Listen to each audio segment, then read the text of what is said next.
مخکې له دې چې حساب کتاب در سره وشي ته په خپله په دنیا کې له ځان سره حساب کتاب کوه او مخکې له دې چې عملونه دې وتلل شي ته خپل عملونه په خپله تله.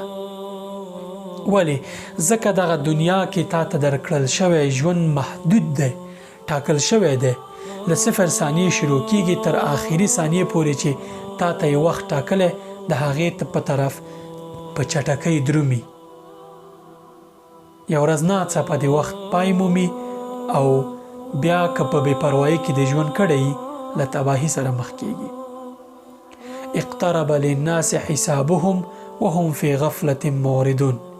خلکو ته د حساب کتاب وخت ډیر نږدې شوی دی، قیامت خلکو ته ډیر را نږدې شوی دی، خو دوی په غفلت کې دي. له دغه غفلته راویښ شه. پیغمبر صلی الله علیه وسلم د تسپارښتنه کړي حاسبوا انفسکم قبل ان تحاسبوا. مخکې له دې چې حساب کتاب در سره په قیامت کې وشي په دنیا کې په خپل ځان سره حساب کتاب کوئ. السلام علیکم ورحمة الله وبرکاته.